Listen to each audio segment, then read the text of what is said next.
chairman's privilege of making questions, of submitting questions. I would like to ask the floor if there is any question. Okay. So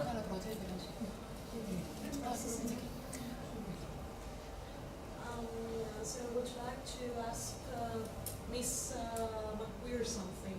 Should I call her? McGuire, yes, please. McGuire, yeah. En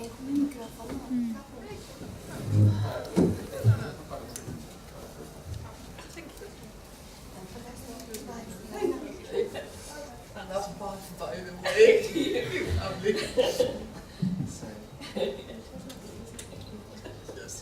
So first, I would like to congratulate Ms. McGuire for her very thorough presentation. And I have to make a remark that regarding what she referred about percentage of those actively seeking work and for economically inactive people, I have to say that it really struck my attention that the percentage of those actively seeking work was relatively low regarding to that of those being economically inactive.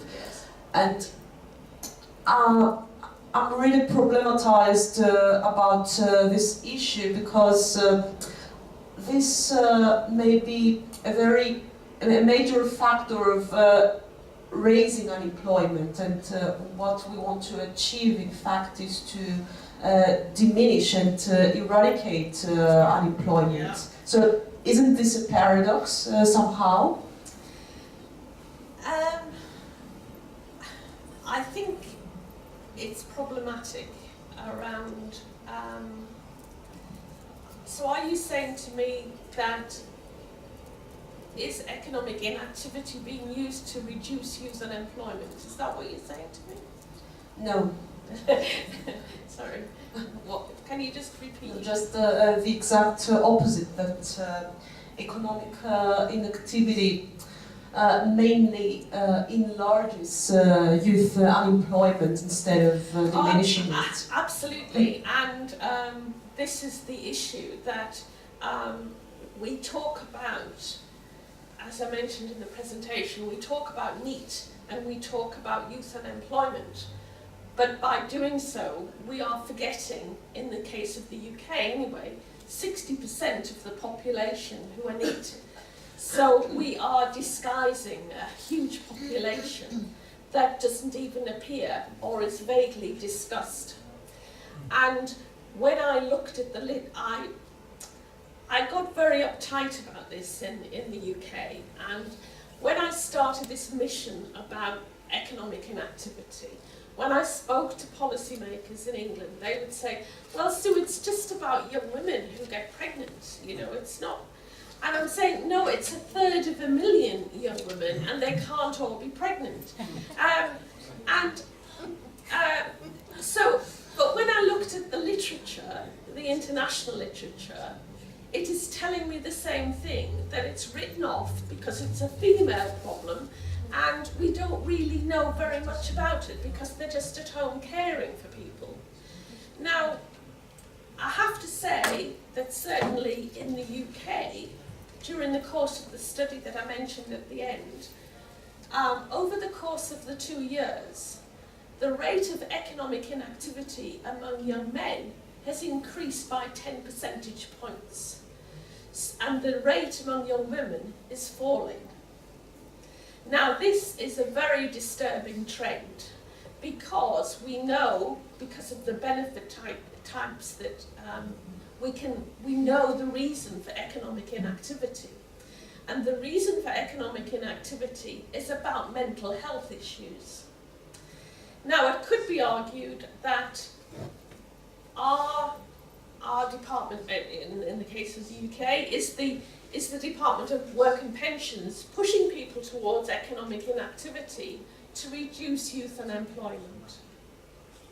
We actually don't know the answer to that question because there was a very good article that I read by an Austrian researcher who described economic inactivity among young people as a black box, And I think it is a black box that we really need to blow open, and we really need to, because all of the presentations that we've heard today, without being critical, have focused on youth unemployment and NEET. We've had very little talk about economic inactivity. And if we're talking about 60% of the NEET population being economically inactive, why isn't a light being shone on that? And really it is disguising huge levels of youth disengagement, I would argue. Okay. Thank you. I guess everyone can hear me. I'm speaking loud. Thank you. I would like to ask Professor McGuire something that has to do with the young lady's question, I think. It's related. If I understood correctly, most of those who are NEETs and are inactive receive benefits. Yes? Yes. Yes. And in the UK, yes. Yeah. And you also said that young people who are unemployed, NEETs who are unemployed, they stay, registered as unemployed for a very short period of time. So they actually move towards inactivity. And I would like, or employment. Yeah. Yes. So I would like to know. I would like you to tell us your opinion about what's going on in the EU. There's a debate about how do we use benefits in an active way, in a proactive way, and not in a passive way. So we want to do, for example, we want to capitalize the benefits and use them to actually have people in employment, any sort of employment, in order to avoid them being actually inactive or marginalized or left behind or having mismatches later or having their skills eroded. So what's your opinion about that? My opinion about this is that I think we have to look at the suitability of public employment services towards the needs of young people. And I think, certainly in the UK, and when I found the statistic about the EU labour force survey, that reinforced that only 50 to 57% of young people are registered with public employment services, it begs the question, well, why is that? And if public employment services were welcoming and perhaps youth-led and youth-focused, perhaps more young people would come forward. So I think we have to look at the fit-for-purpose notion of public employment services for young people, and perhaps think more creatively that we need an employment service that is youth-focused, not for the generic population. And I think that is the way to go. Does that make sense in terms of what I'm saying? Yes. And I think, just to follow up on the statistics that I can comment on in terms of the UK, I think why we have 70% of economically inactive young people in receipt of benefits versus 50% of the young unemployed, it is the differences in the way that they are treated. So that in the UK, we want to drive down the youth unemployment rate as quickly as possible, because that's what we have to report to the International Labour Office. That's the figure we have to get down. So there is a different treatment of young people, whether they are economically active or whether they're economically inactive. And I think that is morally wrong. We should be given the same sort of support to a young person, regardless of their status as economically active and economically inactive.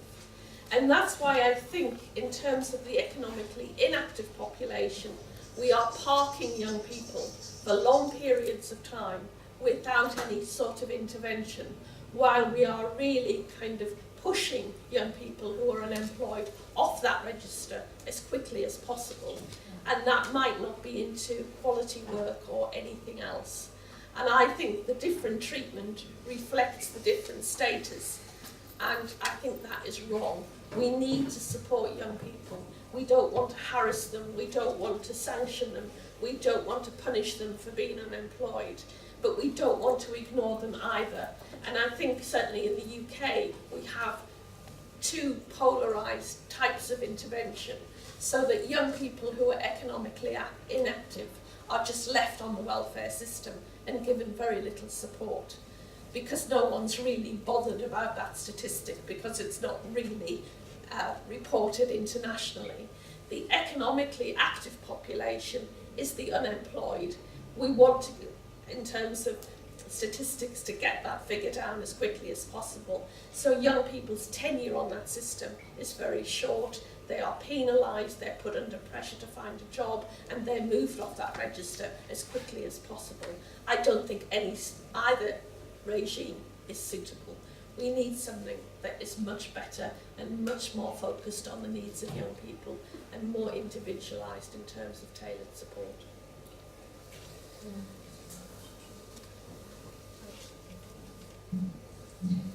I would like to thank all the speakers for their wonderful presentations, and I want to ask Professor McGuire. You have reported that many young people have mental problems, Yes. and you have mentioned this cause both under NEET and under economically inactive, if I'm not wrong. Yes. I would like to ask what kind of mental problems? Mental problems that cause somebody to be supervised by someone, let's say that he's under supervision from a mother, from a father, because he or she, the young person, cannot do something on his own or her own? Or is it just anxiety, stress, panic disorder, or other disorders, drugs, psychosis, schizophrenia? What kind? That completely different. Well, we can actually drill down to the, for those who are claiming benefits, we have got the mechanism within the statistics to find the cause of the claim, if you like. What is the trigger for economic inactivity? So the main reason for male economic inactivity in the UK is mental health problems, and the top rated one, the top in terms of the figures, is anxiety and depression. But what I would argue is that from the study that we did with young women, they are ascribed to economic inactivity because of their caring responsibilities. So, but what we found was actually the incidence of anxiety and depression were very high among that group as well, but it's actually disguised within this household responsibility. And I think this is, again, a real cause for concern, and something that warrants a lot more intervention and support internationally. Well, seeing that there are no other questions from the floor, I would like to just make two brief questions, one to Professor McGuire, the other one to Professor Karavakou. Professor McGuire, I would like to ask this. I saw a correlation that you highlighted between single parenthood and the NEET status, if I'm not mistaken. Yes, yeah. Is that the correlation based on quantitative data alone, or have you made a qualitative analysis demonstrating a more substantive link between the two situations, single parenthood and a NEET situation? So again, we can look at the statistics that are prepared by the Department for Work and Pensions, and the type of benefits that young people receive, that we can see the reason for that, and caring and looking after children is the highest rated reason among young women. So it's a quantitative statistical assessment. We lacked any sort of qualitative data on that, and that was the purpose of the study that I did with Young Women's Trust, to try and look at the issue in more, because in terms of policymakers, they were just saying, as I mentioned earlier, well, they're all looking after children, so what are you worrying about? I think the fact that we had such high numbers and that they were claiming benefits for 5 years and no one bothered to speak to them was a bit concerning, but that didn't seem to matter. But I think we really need to dig down, and certainly there is some, when I did the literature review, there is some evidence that in some countries that at times of economic crisis that young women tend to leave the labour market and assume caring responsibilities and don't present as unemployed. They just disappear from the labour market altogether. And I think there's a whole research agenda here around us understanding this black box of economic inactivity far more. Thank you very much. And to Professor Karavakou, well, hearing your presentation, and being a lawyer, I'm always fascinated by the term rights. Yes. It's something that I cannot help focusing on. Another of your obsessions. Yeah, of course. I have many. Well, you mentioned one. Yes, yes, Okay. of course, yes, Yeah. don't worry. Okay. And the question is, do you conceive rights as tools or aims for youth in the EU context? Because As both. As both. And, So, in Well, the if sense- they do it, If they do exist, they are tools, but when they are not embodied, it is a task, an individual or a social political task, to reach that point where rights become incorporated in reality. So it can be, in a way, it has both a descriptive and a prescriptive sense. It describes, the concept describes an existing reality, but also an ideal, because the reality may never be good enough at a certain point. Well, given that in the EU, the issue of rights has been prescribed in the Charter and so on. The thing is that, is it an obligation for young people in the EU to claim their rights? Do you think that? Not legal obligation, moral or social? Well, I regard it as an anthropological obligation, actually. That's why the issue Sue has been dealing with is an igniting issue, I think, and very complex. This is a particular area of people who have rights as well. And it seems to me, I use it as an example, that in UK and perhaps elsewhere, there is a tendency, and perhaps this tendency is ever growing, to relativize an issue in order to make the issue evaporate. I don't know. Well, I would like to thank our speakers for very enlightening presentations, and thank you all for your patience and your stamina to be here till this hour. Looking forward to seeing you all tomorrow at the seminar in the premises of our university, and there we'll be able to discuss further, along with our speakers and our keynote speaker, mainly, issues related to the social pillar of Europe and social rights, youth rights, and any other relevant aspect. It's 2 to 4, yes.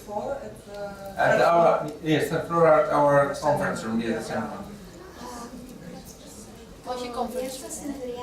Στην αίθουσα συνεδριάσεων, το 335. Βίκυ, στον τρίτο. Δεν τους συνεδριάζουν το τμήμα. Ναι, η αίθουσα συνεδριάσεων του τμήματος. Τμήμα. Η Παμάχα έχει άλλο... Okay, thank you very much. Who would like to add something? Thank you for listening. listening to me this evening. I won't be able to join you tomorrow, unfortunately, but if you have any queries or questions, or please send me an email and I'll do my best to respond and send you anything that I can in terms of evidence or support. So thank you very much. Or visit you in Bath.